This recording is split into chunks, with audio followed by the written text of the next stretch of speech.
ඔව් ඉතින් ආයිබෝන් කියලා පිළිගන්නවල හැමදෙනාම මගේ අද වීඩියෝ එකට හැමදාමත් මගේ වගේ ඔයාලා මේ අදත් එක්කලා ඉන්නේ පොලා මේක් YouTube channel එකත් එක්ක. මම මගේ කලින් වීඩියෝ එකකින් ඔයාලට කියනාවේ dialog data package activate කරගන්න විදිහ. ඉතින් ඒක බලන්න ඇති කියලා මම හිතනවා. ඒ වගේම ඔයාලට ගොඩක් ප්‍රයෝජනවත් වෙන ඇති කියලා මම හිතනවා.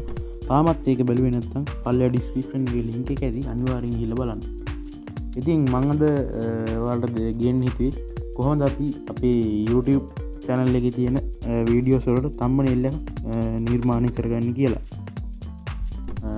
ඉතින් වීඩියෝ එකට යන්න කලින් මම කියන්න කැමති මගේ channel එක තාම subscribe කරලා නැත්නම් අනිවාර්යෙන් ඒක කරලා bell icon එකත් all කරන්න. ඉතින් අපි යන් වීඩියෝ එකට. ඉතින් මේ thumbnail එක නිර්මාණය කරගන්න අපි මොකක් හරි app එකක් වුණා මම නම් භාවිත කරන pixellab කියන app එක. මේ app එක ඔයාලට app store එකකින් හරි play store එකකින් හරි ඔයාලගේ phone එකට install කරගන්න පුළුවන්. ඉතින් අපි app එක open කරගෙන බලමු කොහොමද අපි මේ thumbnail එක නිර්මාණය කරගන්නේ කියලා.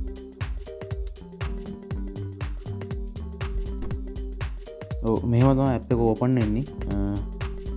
ඉතින් ඔයාලට ගොඩක් තියෙනවා යට. ඔයාලගේ කැමති thumbnail එකක් මෙතන select කරගන්න පුළුවන්. ඉතින් ඔක්කොටම කලින් මම මෙතනින් කියන්න කැමති ඔයාලගේ හරියට මෙතන image එකේ size එක select කරගන්න ඕනේ ඉස්සෙල්ලාම thumbnail size එකට. ඉතින් ඒකට ඔයා කරන්න ඕනේ මෙතන යටම ඔයාලට tabs කීපයක් තියෙනවා පේනවා. ඉතින් ඒකෙන් ඔයාලා යන්න තුන්වෙනි tab එකට. තුන්වෙනි tab එකට ගිහපුවම මේ වගේ ටිකක් තමයි පේන්නේ. ඉතින් ඒකෙන් හතරවෙනි එකට යන්න. හතරවෙනි එකට ගිහපුවම ඔයාලට මෙතන පේන image size කියලා එකක් තියෙනවා. ඉතින් මේ image size එකට ගිහිල්ලා ඔයාලා ඉස්සෙල්ලාම කරගන්න ඕනේ මේ image size එක YouTube thumbnail size එකට හරව ගන්න ඕනේ. මෙතන පස්වෙනිට ඔයාලට පේන්නේ නැති. ඉතින් ඒක select කරගෙන okay කරගන්න.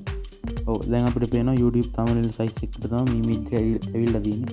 ඉතින් දැන් ඔයාලට පුළුවන් ඔයාලට අවශ්‍ය කරන images ඒ වගේම type කරන්න තියෙන දේවල් මේකට add කරගන්න. ඉතින් මම මගේ මේ වීඩියෝ එකට අවශ්‍ය thumbnail එක මෙතනින් හදාගන්න. අපි බලමු කොහොමද ඒක හදාගන්නේ කියලා. ඉස්සෙල්ලා මම type කරන්න ඕන ටික type කරන්න. ඒකට අපි මේ යට ඔයාලට පේන ඇති A අකුරක් තියෙන tab එකක් තියෙනවා. ඒකට යන්න. ඒකේ තමයි ඔයාලට අවශ්‍ය දේවල් තියෙන්නේ. text edit කරගන්න. ගොඩක් tools තියෙනවා මේකේ භාවිතා කරන්න. ඉතින් මම හැම එකම කරන්නේ ඔයාලට පුළුවන් මේ app එක install කරගෙන ඒවා මොනවද කියලා බලා ගන්න.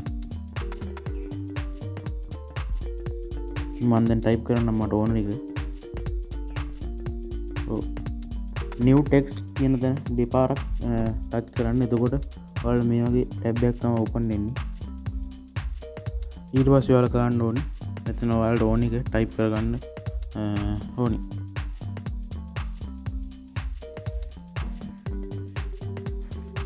මම මේ විදිහට මට ඕන ටික type කරගන්න මෙතන. අවශ්‍ය නම් සිංහල typing දාගන්නත් පුළුවන් ඔයාලට. ඕනනම් ඉංග්‍රීසියෙන් දාගන්නත් පුළුවන්. මේකට ඒක බාධාවක් වෙන්නේ ඕන language එකක් දාගන්න පුළුවන්.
මන් දැන් ටයිප් කරගත්ත මට ඕන ටික මේ ටික තමයි මට ඕන වෙන්නේ. ඉතින් ඔයාලට ඒ වගේ ඕන ටික ටයිප් කරගෙන මෙතන ඕකේ කියන දේ ක්ලික් කරන්න ඕනේ.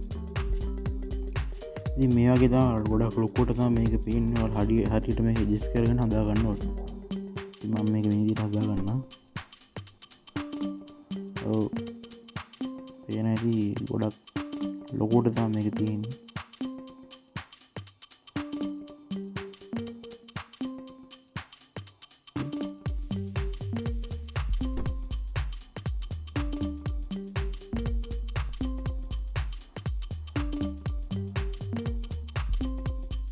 මම මේ වගේ දාන්නම් මගේ ෆොන් එක. ඊළඟට අපිට මේක අපිට කැමති විදිහකට මේ ෆොන්ට් එක එඩිට් කරගන්න පුළුවන්. මෙතන ස්ටයිල්ස් කියලා වලට පේන ඇති. එතන ගියපුවාම ඔයාලා මෙතන තියෙනවා my styles කියන්නේ ඔයාලා මෙතන ඩවුන්ලෝඩ් කරගෙන තියෙනවා නම් හරි ඔයාලා මෙතන හොයාගෙන තියෙනවා නම් මොකක් හරි ස්ටයිල් එකක් ඒක තමයි මෙතන පෙන්නන්නේ. ඉතින් මම එහෙම මොනවත් හොයාගෙන නැහැ. ඉතින් ඒකින්ද ඔයාලා මේකේ තියෙන ස්ටයිල්ස් කැමති පාවිච්චි කරන්න පුළුවන්. ඉතින් මම මේ ස්ටයිල් එක පාවිච්චි කරනවා. ඊට පස්සේ ඔයාලට අවශ්‍ය නම් මේක ආයෙ මොන හරි වෙන විදිහකට එඩිට් කරගන්න මෙතන එඩිට් කියන එකට ගිහිල්ලා ආයෙත් මේක ටයිප් කරගෙන ඕකේ කරගන්න පුළුවන්. ඉතින් මට එහෙම ඕනේ නැහැ. මම එහෙම ඕකේ කරනවා.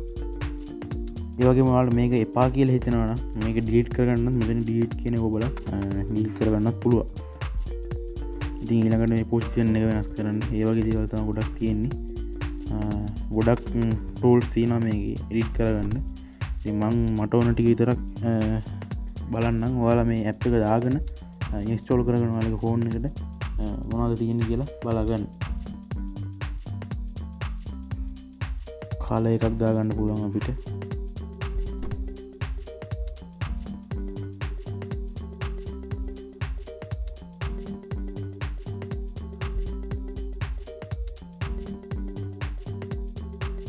මේ ඔයාලට මේක වෙනස් කරගන්නත් පුළුවන්. රොටේට් කරගන්න පුළුවන්. මෙතන ෆොන්ට් ස්ටයිල්ස් ගොඩක් තියෙනවා. පේන ඇති. එකක් දෙක තුනක් දාගෙන බලමු මොකක්ද හොඳ තියෙන්නේ කියලා. ඉතින් මේකෙදි මම කියන්න ඕනේ මේ ෆොන්ට් ස්ටයිල් වෙනස් කරපුවාම සාමාන්‍යයෙන් ලොකු වෙනසක් වෙන්නේ නැහැ සිංහල ෆොන්ට් වල. ඉංග්‍රීසි ෆොන්ට් තමයි මේකෙන් වෙනස් වෙන්නේ. ලොකුම වෙනසක් වෙන්නේ නැහැ සිංහල ෆොන්ට් වල. ඔයාලා මේක උඩම බලා ගන්න පුළුවන් මම ෆොන්ට් වෙනස් කරනකොට. ඒ නැති ලොකු වෙනසක් වෙන්නේ සිංහල ෆොන්ට් වල.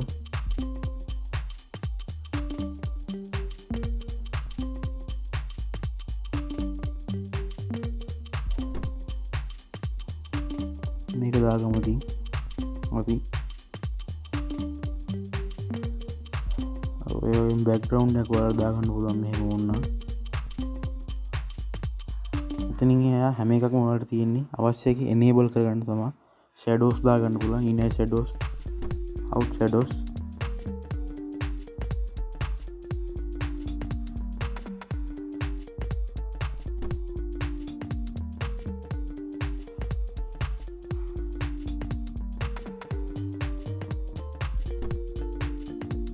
.3D text tag විදිහට ඔයාලා මේක හදා ගන්නත් පුළුවන්. enable කරගෙන බලමු. පේන ඇති. 3D shadow එකක් දාගන්නත් පුළුවන්. ඉතින් මම මේ විදිහට තමයි මගේ ෆොන්ට් එක එඩිට් කරගන්නේ. ඊළඟට ඔයාලා මේකට පුළුවන්. ඔයාලා කැමති ඉමේජස් තියෙනවා නම් එතකොට ඔයාලා වීඩියෝ එකට භාවිත කරන ඇප් වල ලෝගෝස් තියෙනවා නම් ඒ වගේ ඔයාලට කැමති එකක් මේකට ඇඩ් කරගන්න පුළුවන්. අපි බලමු කොහොමද ඒවා ඇඩ් කරගන්නේ කියලා. ඉතින් ඒක ඇඩ් කරගන්න ඔයාලට මෙතන පේන ඇති යටම තියෙනවා තුන්වෙනි ටැබ් එක. ඒ අකුරට එහා පැත්තෙන් පේන ඇති. ඒ ටැබ් එකට ගිහිල්ලා බලමු. ඔව් මෙතන පේන ඇති ස්ටිකර්ස් ඇඩ් කරගන්නත් පුළුවන් ඔයාලට ඕන නම්. ඊට එහා පැත්තෙන් ඔයාලට පේන ඇති මෙතන import කියලා තැනක් තියෙනවා. අන්න ඒකට ගිහිල්ලා අපිට මෙතනින් කැමති images අපිට ඕන දෙයක් ඇඩ් කරගන්න පුළුවන් මේ image එකට. ඉතින් මම ඇඩ් කරගෙන බලන්න මට ඕන ටික.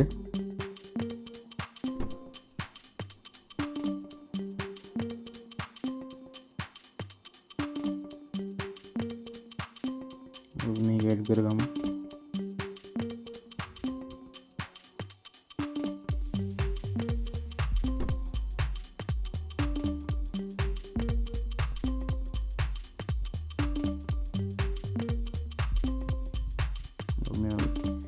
ඔයාලට මෙතන ඉමේජ් එක එඩිට් කරගන්නත් මෙතන ගොඩක් ටූල්ස් තියෙනවා.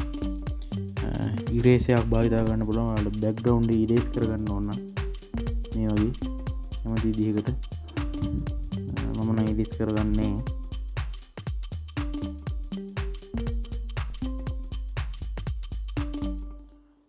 ඒ වගේම මොකක් හරි එක කලර් එකක් ඉරේස් කරගන්න ඕන නම් මේ ඉරේස් කලර් කියන එක enable කරගන්න. රොටේට් කරගන්න පුළුවන්, 3D shape ගන්න පුළුවන්, ඒකට shadows දාන්න පුළුවන්. ඉතින් මම එහෙම මොනවද කරන්නේ මේ විදිහට අපි වෙනස් කරමු. කලර්ස් දා ගන්න පුළුවන්. ඉතින් ඒ වගේ tools ගොඩක් මෙතන තියෙනවා. ඔයාලට පුළුවන් මේ app එක install කරගන්න. ඒක මොනවද කියලා බලන්න.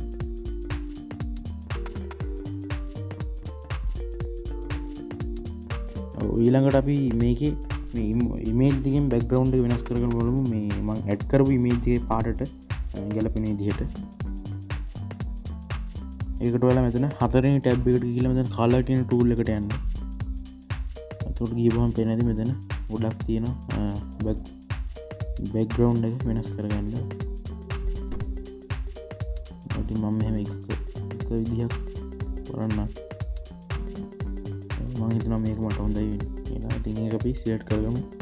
මේකට ඔයාලට තවත් ඉමේජස් මේකට ඇඩ් කරන්න ඕන කියලා හිතෙනවා නම් අර මම කලින් කියපු විදිහටම එතන තුන්වෙනි ටැබ් එකට ගිහලා import කියන ටූල් එකට යන්න. මේ වගේ තමයි ඔයාලට එන්නේ.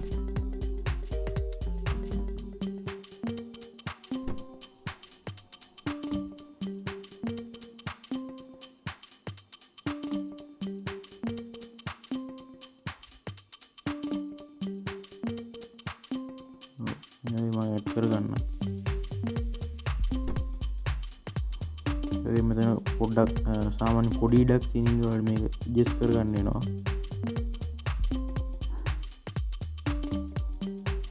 මේ වගේ තව එකක් මම ඇඩ් කරගන්නවා.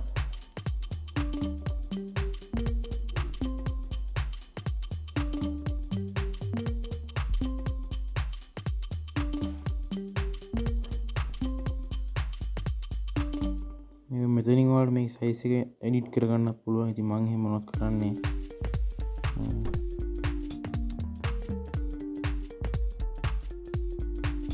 මේක තමයි කරන්නේ.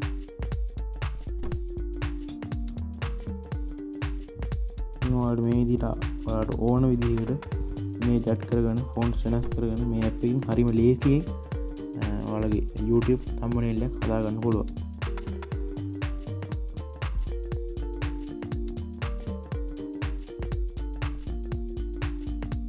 මේ වගේ තමයි මම මේක එඩිට් කරගන්නේ. ඊට පස්සේ ඔයාලට මේක එඩිට් කරගෙන ඉවර නම් මෙතන ඔයාලට උඩම පේන ඇති save icon එකක් තියෙනවා. එතන මේක ඉතින් මේ save icon එක ඔයාලට මේක පුළුවන් ඔයාලගේ ෆෝන් එකට save කරගන්න පුළුවන්. මෙහෙම මේක උඩ ක්ලික් කරලා save as image එක ක්ලික් කරන්න. ඔයාලට මෙතනින් save to gallery කියන එක දීලා මේක ඔයාලගේ gallery එකට save කරගන්න පුළුවන්. ඉතින් ඕක තමයි මම අද වීඩියෝ එකෙන් ඔයාලට කියලා දුන්නේ කොහොමද හරියටම විනාඩි 2කින් YouTube thumbnail එක හදාගන්නේ ඔයාලගේ වීඩියෝ වලට. ඉතින් අදට මගේ වීඩියෝ එක ඉවරයි.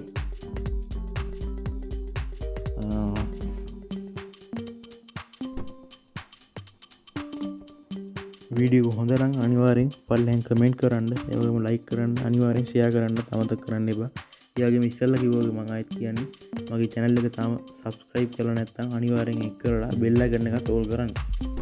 ඉතින් මම මගේ ඊළඟ වීඩියෝ එකේ මම ඔයාලට කියලා දෙන්නම් කොහොමද හරියටම ඔයාලගේ YouTube account එක නැත්නම් channel එක verify කරගන්න කියලා. මොකද channel එක verify කරගන්න අපිට ගොඩක් ඕන වෙනවා. විනාඩි 15ට වඩා වැඩි වීඩියෝ ඔයාලගේ channel එකෙන් දාන්න, ඒ වගේම thumbnail videos වලට දාගන්න. ඒ ගොඩක් දේවල් වලට ඔයාලගේ channel එක අනිවාර්යෙන් verify කරගන්න ඕනේ. ඉතින් ඒ verify කරගන්න කොහොමද කියලා මම ඊළඟ වීඩියෝ එකෙන් ඔයාලට අනිවාර්යෙන් කියලා දෙනවා.